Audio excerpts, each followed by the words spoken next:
According to the National Fire Protection Association, in 2014, more than 16,000 people went to the ER because of injuries involving grills. Say what? The leading factor, dirty grills. So you know what we did? We brought in Tom Dennison from COIT Cleaning and Restoration to help us with ways to greatly reduce the risk of starting an out-of-control fire. Thank you for joining us. Thanks for having me. Yeah, today I come here to show you some do's and don'ts when grilling, and then when worst comes to worst, what to do in case a fire does happen. Let's lift that grill up. Okay, so is this one clean or dirty?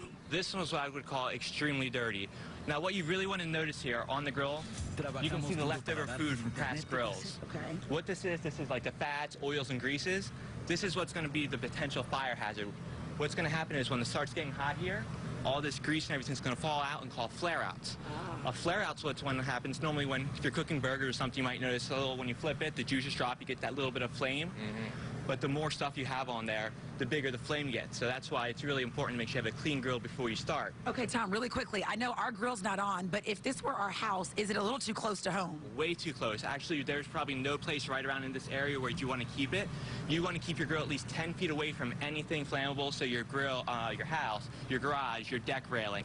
You won't have any overhanging trees. You want to keep it away from any plastic sheds. So you want to really make sure you keep it out of anything that fire does happen. You can keep it farther away from it. How does our asparagus look? Are we ready to go? It looks like it's used a little longer. Yeah.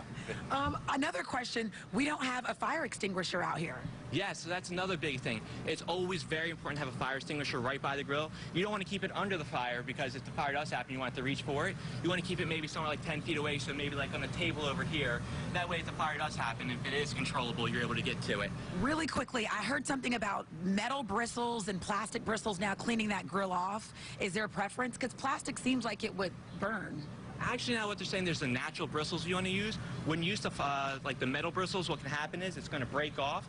And what happens when you're grilling, the bristles can get caught in the food and actually get in your stomach. And a couple of days later, you'll get these extreme pains in your stomach and end up in the ER. So what they have now is you want to use a spray and an all-natural fiber since you can't use it with heat, which will get to go just as clean without worrying about your bristles.